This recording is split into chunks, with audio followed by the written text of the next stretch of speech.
Hi. So if you're here, you probably already know that Julia is a programming language. To sort of put some numbers behind goes fast, it's usually between, so optimized Julia code is between as fast as C to like 2 times slower than C. So that's pretty fast. And the point of this talk is basically like, this is the point you should take away, is that Julia is designed to make going fast easy. And there's 2 sides to this, making it easy to write fast code and making the compiler easy to implement. And so the sort of outline of the talk is we're going to talk about what problems does Julia solve, what design choices does that lead to, and then what sort of implementation decisions can you make within those design choices. And so first, what problem are we solving? And as is usual for programming language, the problem is like a user. So in this case, the problems that a scientist has. Also, this applies to engineers, mathematicians, finance people. So Julia is not really designed for programmers. I mean, I'm a programmer, I'm not any of the like target audience, but I still like Julia. But scientists are non-professional programmers who use programming as a tool. That means that they don't really want to become a professional programmer. They would have gone to school for that if that's what they wanted. So like your chemistry professor cares about chemistry and like maybe some math. He doesn't care about programming except that he needs it in order to do his work. So we want to be easy to use because they want to spend at least time programming for the maximum benefit as possible. So in a language, they want something that's easy to learn as quickly as possible. It should be easy to use. You don't want to have any like headaches just from programming. You want to use those to think about your research. It should be good for writing scripts because you want to do some data processing pretty easily. It should be right for writing libraries because especially when you're like a professor doing research, you have like your tiny specialty, and nobody's going to write a library for you unless it's just you or your grad students. So you have to be able to use your library to use language to also write libraries. It should be easy to call existing libraries in other languages, especially because you probably previously wrote your specialized library in a language that was not Julia since Julia didn't exist, and now you want to use that code you've built up over the decades. And we also want to use all the existing like linear algebra libraries. Julia needs to be fast enough for medium to large data sets. And this is for a single computer. So the largest data set you're going to process on a single computer is whatever fits in RAM. So you need the control to not copy your data, because if you have a giant array of numbers and you can only fit them once in RAM, you're going to be really sad if you accidentally make a copy. Your math should be fast and extensible, especially for mathematicians that like defining new numeric types, and lots of other people who like to do a lot of linear algebra, especially like nice fast linear algebra. So in general, it needs to be easy to use and it needs to run fast. And so of course, if you could actually do both of these things, you would still encounter the question like, how is Julia better than whatever you already use? And so this could be MATLAB or NumPy or R. And I'm going to focus on NumPy for this example just to pick one. So if you're using NumPy, you're going to learn Python. You're going to learn the NumPy interface to use your linear algebra. And then as you're doing your research, you're going to since you're doing research on the same stuff that NumPy is implementing, you might a function that you need to it's like a different one, maybe it's compared to the one that exists in NumPy and you wrote a better version. So you need to benchmark the 2 of them against each other to see how much better your results are. But when you implement it in Python, it's too slow. And that's because the version in NumPy is written in C, it just has a Python wrapper around it. So NumPy is really like a C library with a Python interface. And that means that if you want to add to it, you're going to have to learn C and connect C to Python. And that's not really we don't want our researchers doing that. The C is a language for professional programmers. It is not a language for scientists. Not that they can't use C, but that is not really a good use of their time. So instead of this problem of having C and Python and needing to learn both is called the 2-language problem. And this is really common in most languages that are intended to be easy to use, is that they have sort of a system language buddy that does all the fast stuff underneath. And this means that there's a higher barrier to entry if you want to actually implement the fast stuff. So in Julia, fast Julia code is written in Julia, so you only have one language to learn. And this leads to sort of this interesting difference of SciPy, you can count on your fingers the number of core contributors to SciPy, because you have to know C and Python and all of this complicated math stuff in order to contribute. And that means that scientists that use the library can't really contribute because they don't know all of the insides of SciPy. Whereas Julia is proud of having hundreds of drive-by committers who make a GitHub account, make one pull request to fix a bug in the base library and math stuff they care about, and then they leave. And that's because it's really easy to come in and make one change because it's all still in the same language that you've learned in order to use it.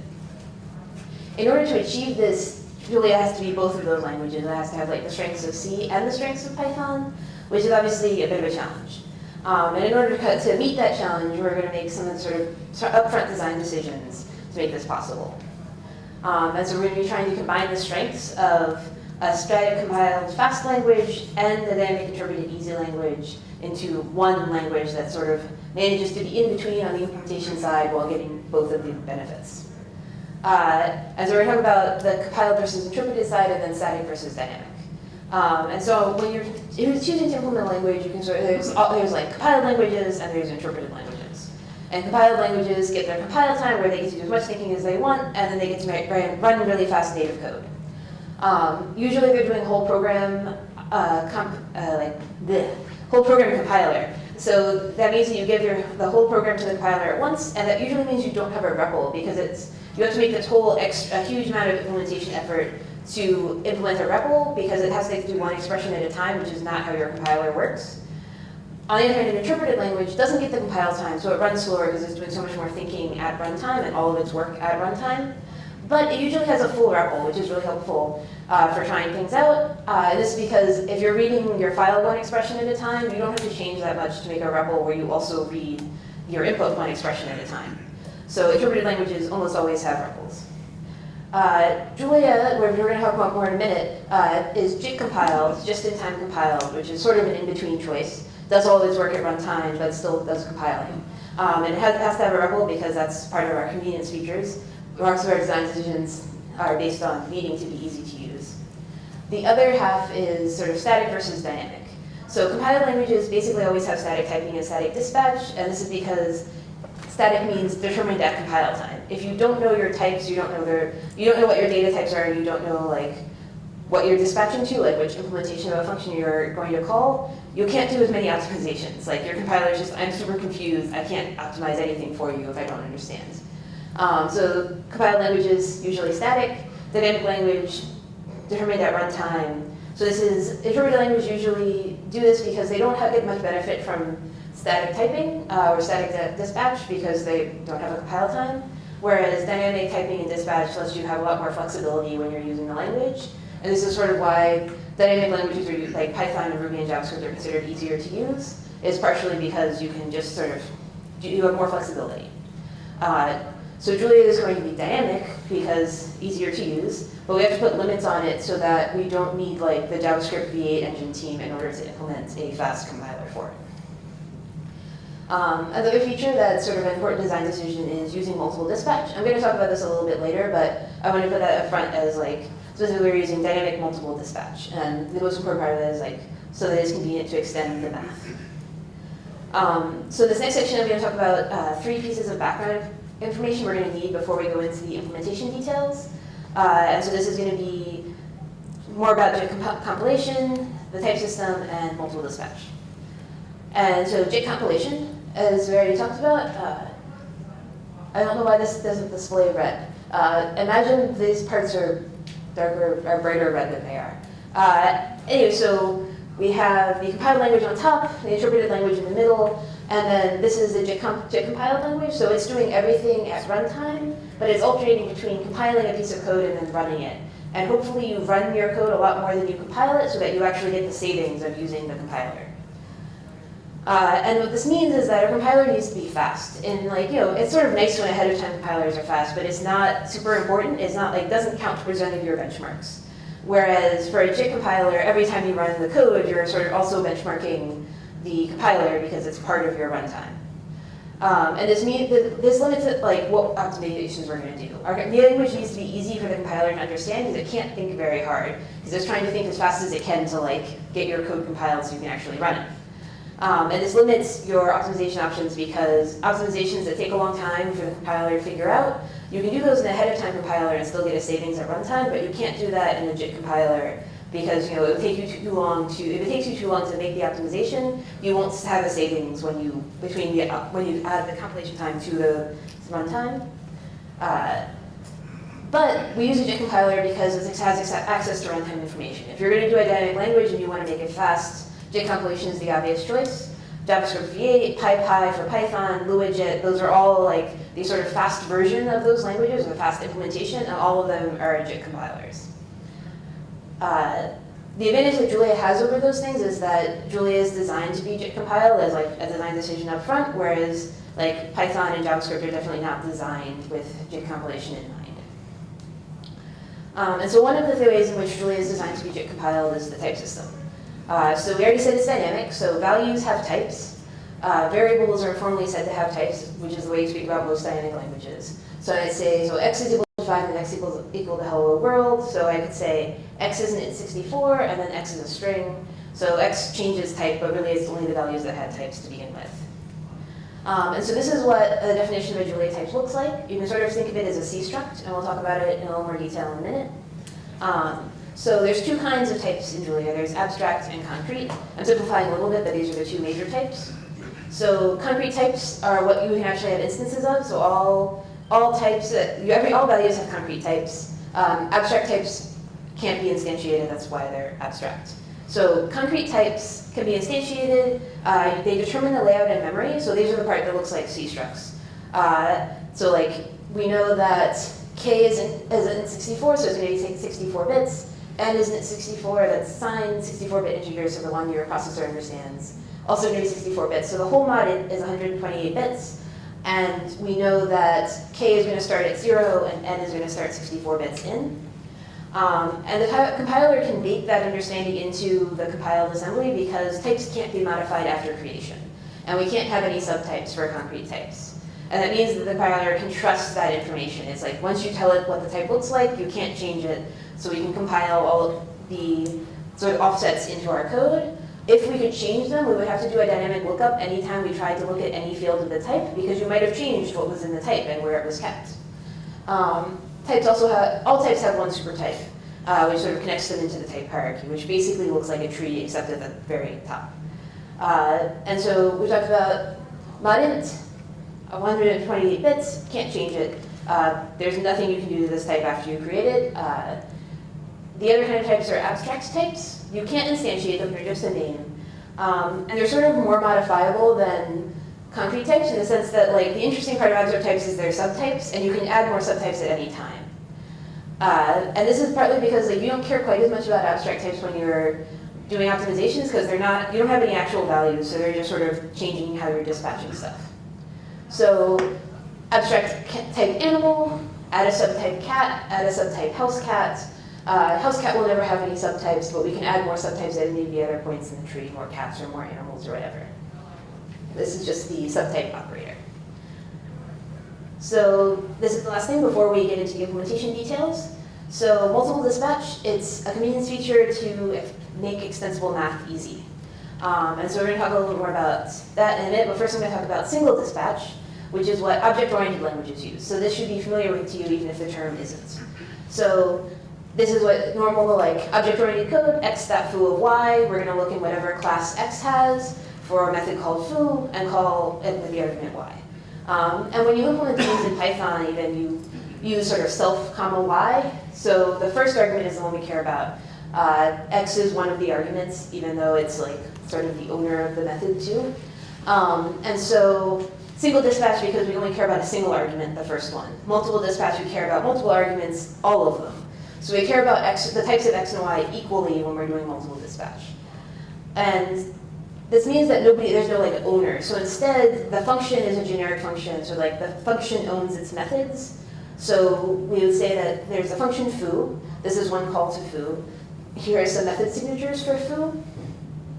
So these are methods of the function foo. And they have various signatures. So like the first one takes 2 int64s, and this one takes 3 numbers. And we can have signatures that have concrete types like int64 and also abstract types like number. And so all named functions in Julia are generic. Each function has one or more methods, and each method has a specific argument signature, the number of arguments and the types, and has a specific implementation. And so we're going to define a method.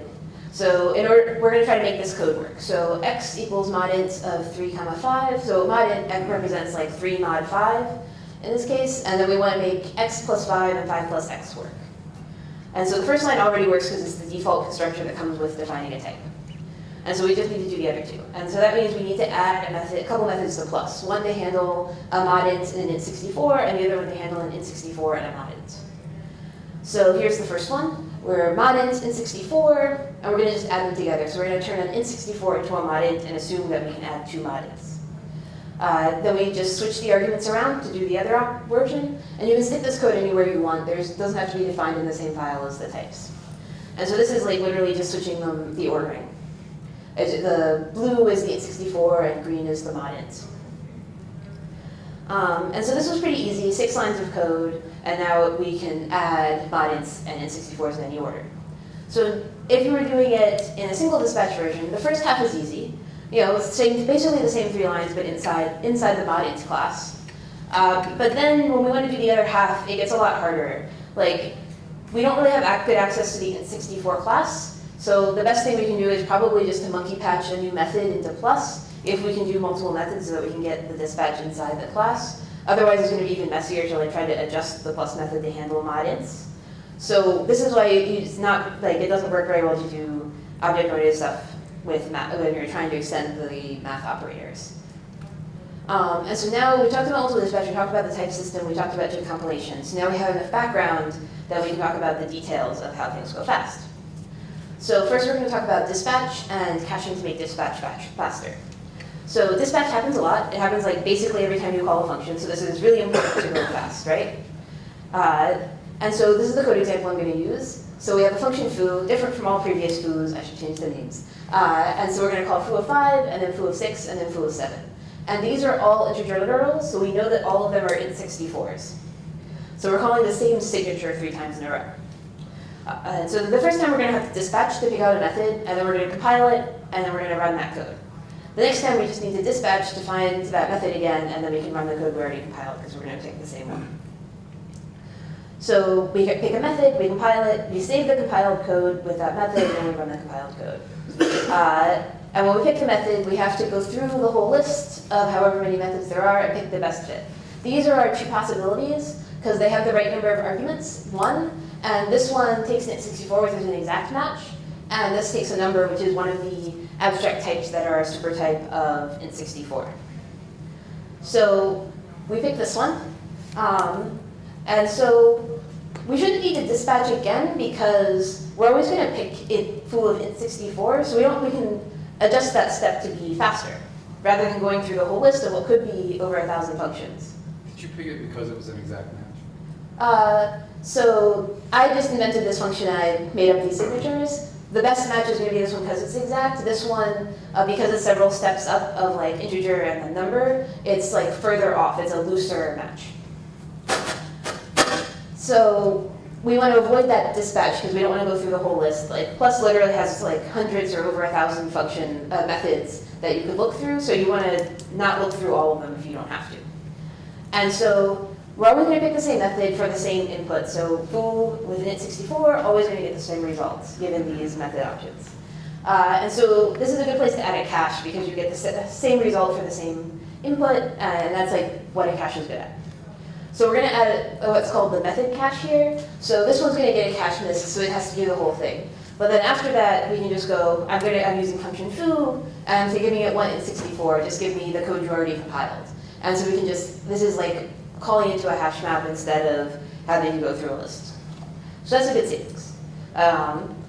And so the next part is generic functions. So generic functions, we already said that multiple dispatch means that all of our functions are generic in the sense that they can handle multiple different argument types. And so here's an example of a single method that's already generic because it handles two numbers. So this is multiply on 2 numbers. Number is an abstract type.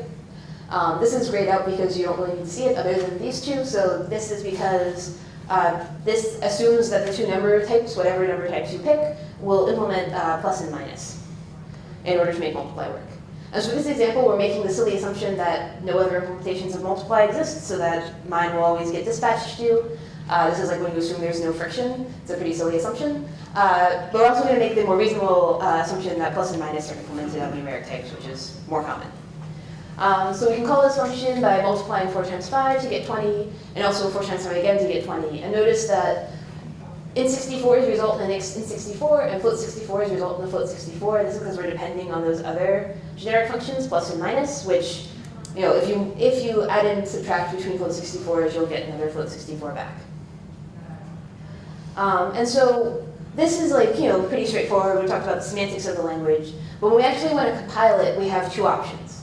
And most languages sort of hide this from you, and you don't really see what they're choosing between. Not C++ though. You get to choose between templates and dynamic dispatch, which are basically the two options for compiling generic functions. If you do the dynamic dispatch in C++ is basically the same as the way most languages do generic functions, and that's that you write one function in your code, and that gets compiled to one binary blob that handles anything that function allows it to get passed to it. So if we handle two numbers in the function in one binary blob, we have to handle all subtypes of number. Anything you pass into it should get handled somehow. The other option is templates, which basically do aggressive specialization.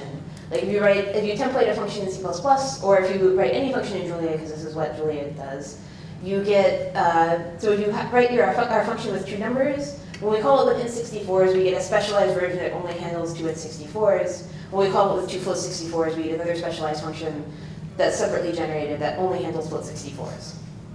And this is a trade-off. Like since there's different options and C++ lets you choose from either one, there's a sign that there's some kind of trade-off. In this case, the trade-off is between code size and speed. So if you're doing it for code size, if you have like a generic blob, this is a general sketch of that, and that's two specialized blobs. So the generic blob has like this do stuff of one, and this happens no matter what the types are, and then it cases through like a couple situations it could be in. And that do stuff of one appears once over here, but twice over here, because it's the stuff that sort of happens for all of the different types, and it has to happen in each of the specialized blobs. So they are that much, if that's like a big chunk of code, then this is like much bigger than just having to do it once over here. On the other hand, we have more branches making the generic blob slower because it has to figure out what situation it's even in before it can do anything. On the other hand, you also have, the generic blob also has to do dynamic dispatches on plus and minus because we allow you to add more methods and more types at any time. So as you add more subtypes of number, we have to handle more things that we were not prepared for at compile time, which means we're definitely going to be doing some dynamic lookups to decide what plus and minus to use. On the other hand, our int64 blob knows that it's definitely going to call plus and minus with just int64s due to the types, since it knows that that's what it's getting called with. And then you might say, well, wait a minute, we haven't talked about anything where you could like do special dispatches if you know the types that you're calling. And that's the next thing we're going to talk about, which is opportunities to avoid dispatching because we don't like doing slow things like with dynamic lookups, like dispatching. So we have some new example code here, a function a of n, and it calls b of n. So it's doing the same argument there. And now we have two methods of b of n, one that takes anything and one that takes 64. Okay, so what we're going to try is like some ways to avoid this dispatch here. We want to make this go away so that we're not doing a dispatch. One option is inlining. This is basically like copy-pasting some code. So we have this call to A, which is getting an int64, and we're going to call B with that int64.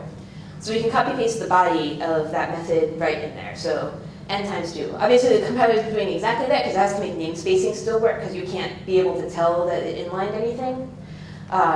So semantically, your code stays the same, but basically it's just pasting it in there. And then then you have the advantage of now you can do more optimizations because the compiler can looks at one function at once when it's optimizing. So if it's inline stuff, it might be able to do more optimizations that it wouldn't be able to do otherwise. The disadvantage is like b is small in this case, like n times 2. We don't really care about whether we're compiling that in multiple places because it's so tiny. But if we had like a 200-line function and we pasted it into every time it was called, that could generate a lot of extra code and a lot of extra work for the compiler. So instead, we might try devirtualization, which is this is the name that C++ uses for it. This isn't what the Julia community calls it, but it's basically the same thing. So if you're going to devirtualize, so we're in the same situation, except now B is bigger, so we don't want to inline it. So instead, we're going to basically put an address in there. We're going to compile that method of B, we're going to stick it in the method cache, or take it out of the method cache if it was already there. And then we're going to just say, well, we're going to go right over there where we put it. We're not going to look it up anywhere, we're just like going to go straight there. And this avoids the dispatch while still letting us reuse the work, because it's going into the method cache, everybody else is going to use the same compiled version for that signature. And so, if I'm doing all this work to be able to like not dispatch, why do we normally dispatch? Obviously there's a reason, and that's because usually we don't always know the types, right? Like if you have a type unstable function, you're not going to be able to do this because you don't know what your types are. And there's other cases where you're calling the function without knowing what the type definitely is going to be. There's also another problem. So this is a similar code example. A calls B. This is me at the REPL defining them. So A calls B, and we have B that just does n plus m. And so I'm going to call A at 5, and I'm going to get an error because I didn't define m. If you remember, this is what I typed in for B. M is not defined anywhere. I've never even mentioned a variable named that. So that's a problem. And so I can go back and fix it, though. So I'm going to redefine B. I'm going to make it return n plus 3. And 3 is definitely defined. And so now I'm going to do A of 5, and I'm going to expect it to return 10 because I have 5 plus 3, and then I'm going to add 2 in A. But this is what I actually get as long as I'm still in the same REPL. Sorry that the red is so hard to see. But so this is giving me an undefined error. This is exactly the error I got before, and it's because I have inlined code. So this is because B got inlined into A. And so this is issue 265, which is a relatively early issue number. This is this is output from this morning, so it's not like it's fixed.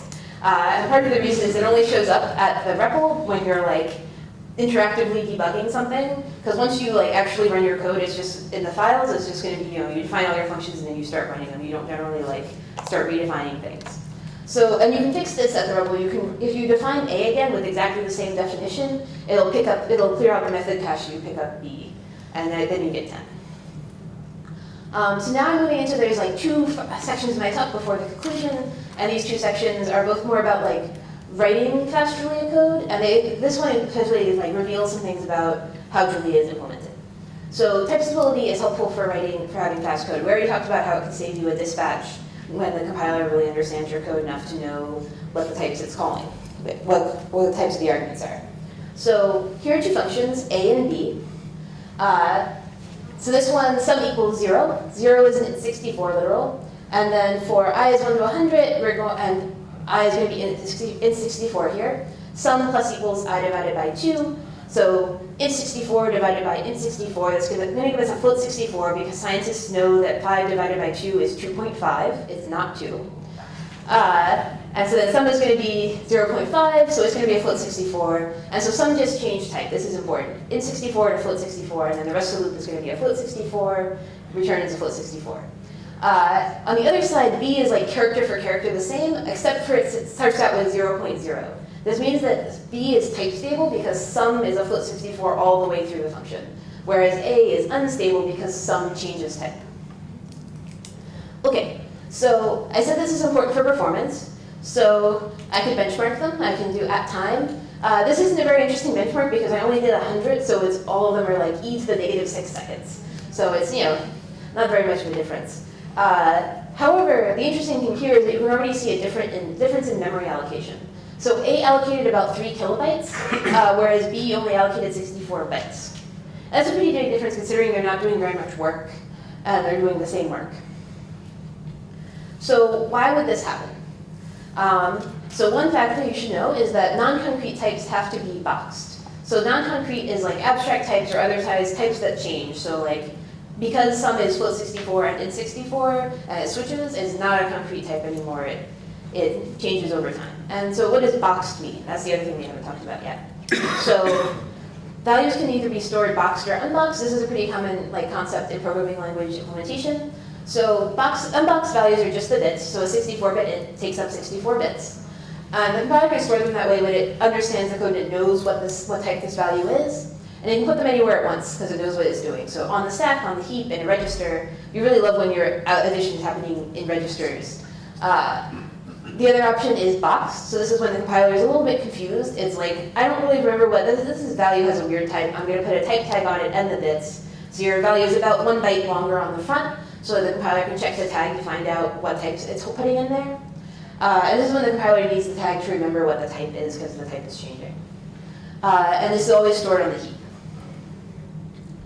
Another factor you need to know is that immutable types can't appear to change. This is not surprising. I said immutable. But Julia also has immutable types. It's another kind of type I didn't tell you about. So it's a kind of concrete type. So it follows all the rules of concrete types, but in addition, values of the fields can't be changed after creation. By default, types are immutable, and you can change, when we have 3 mod 5, we can change like the 3 to a 2 or a 4 or whatever. But if it's immutable, then we can't do that. We have to create a new one. And all the built-in numeric types are like that. So int64, float64, big ints, whatever. They're all immutable. And immutable means that they can't appear to change. So the compiler can do whatever it wants under the hood as long as it definitely doesn't let us, as long as our answer is as if the types were immutable. And so, especially when they're in a register, it can go, well, nobody else, I know that I'm definitely the only one looking at this value. I can change it in place and it's fine. Otherwise, it would be pretty terrible for our performance if we had to copy things. But if it's on the heap, then we can't change it because it's like somebody else could have a pointer to this value on the heap. Who knows who else is looking at it? I can't change it because it's supposed to be immutable. So let me make a new one. And so boxed immutable values are pretty bad for performance because we,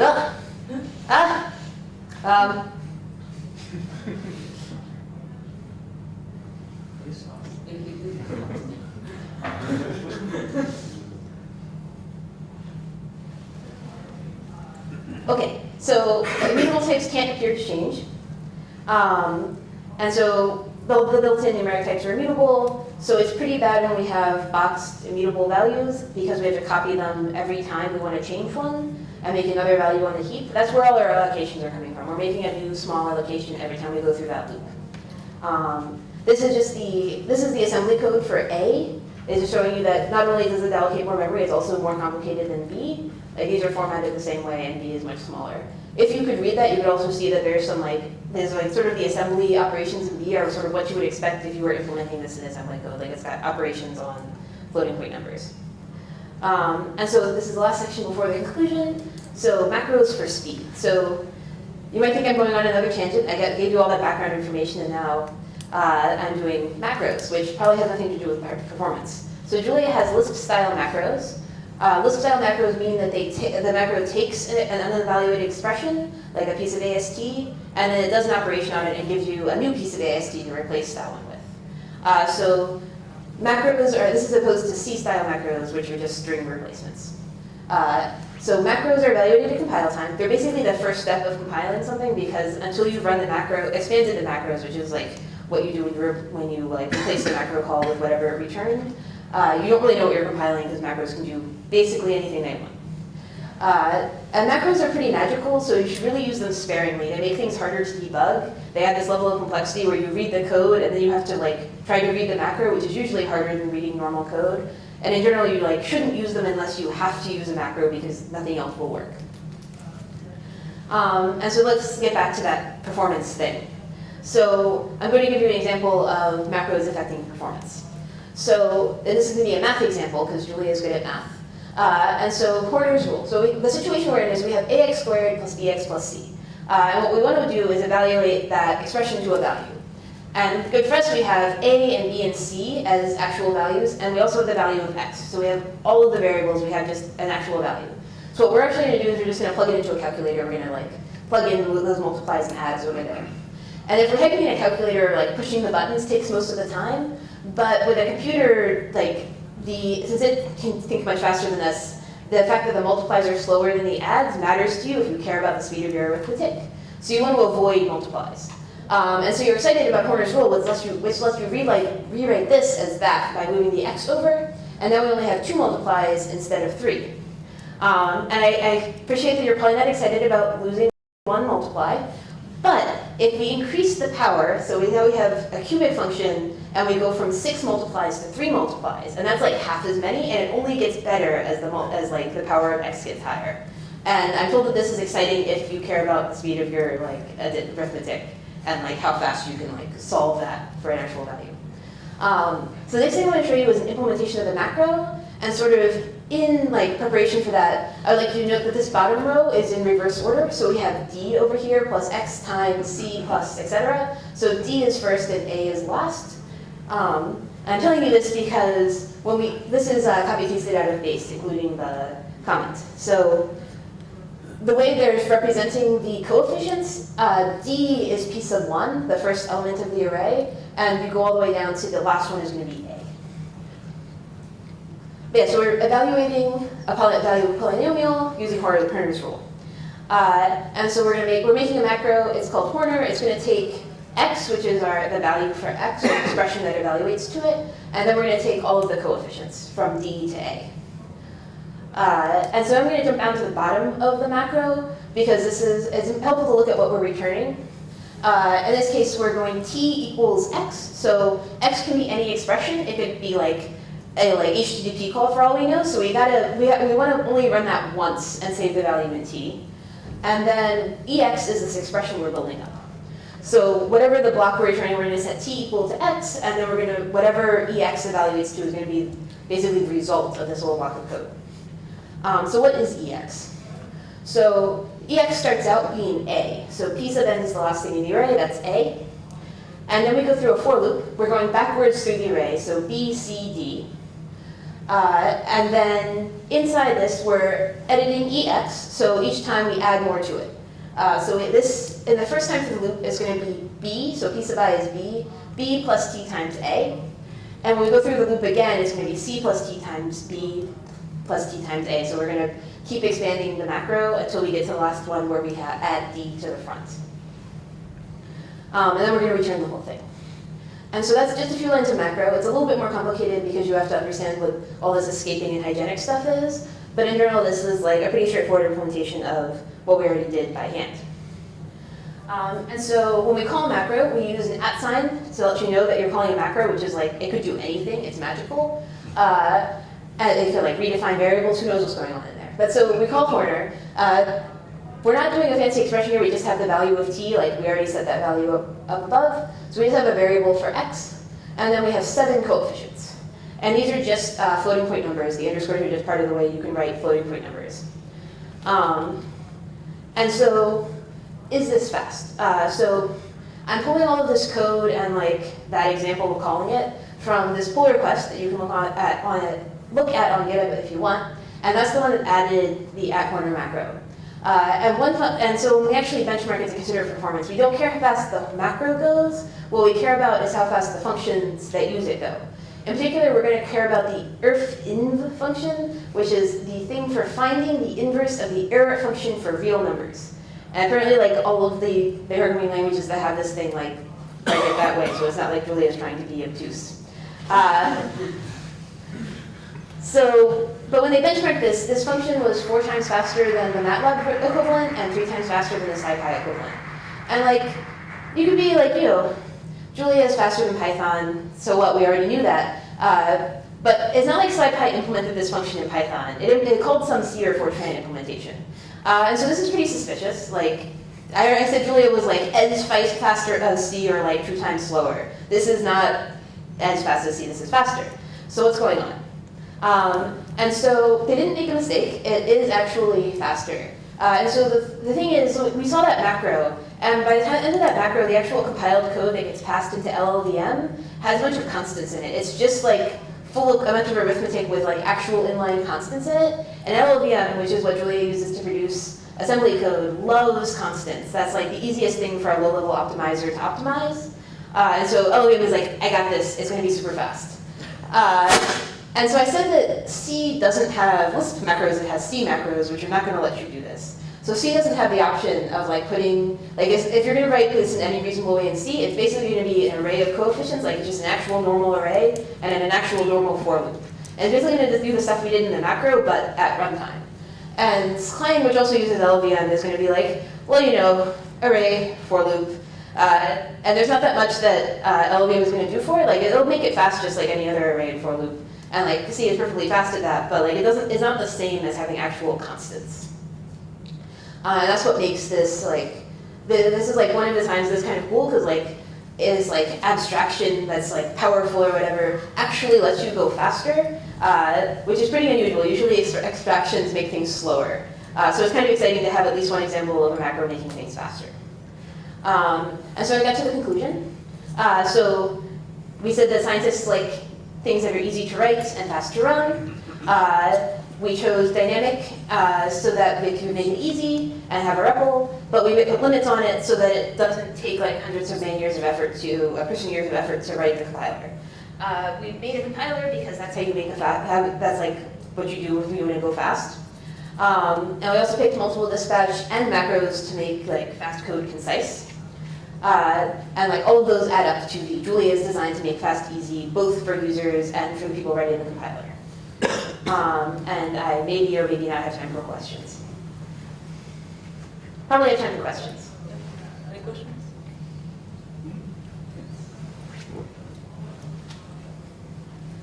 Hi, you mentioned SciPy and MATLAB. How does Julia compare to R regarding performance and ease of use? So R can only go fast if you write your code in a very specific way with vectorized functions. And so some things like Monte Carlo simulations, you really need a for loop. So R is extremely slow at stuff like that.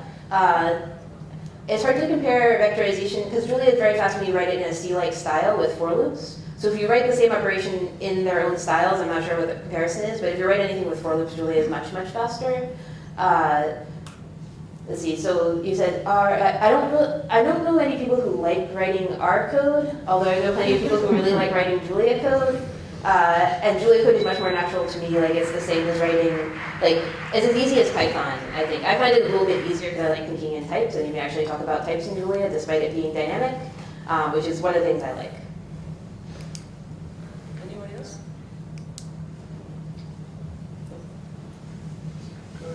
Does Julia have a support for OpenMP parallelizations? So the question is, does Julia have support for OpenMP parallelization? You can have a parallel loop like Fortran. I think so. Do you mean calling OpenMP or writing code in the OpenMP style? Basically, I mean the support Fortran usually has to write a parallel loop using the OpenMP. So you can, directives. yeah, you can call libraries that use OpenMP. There's actually experimental support for OpenMP style threading. I'm going to talk about that tomorrow.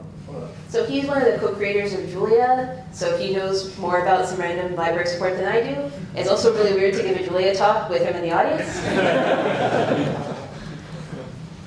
It's great from my perspective. Do you have one more question?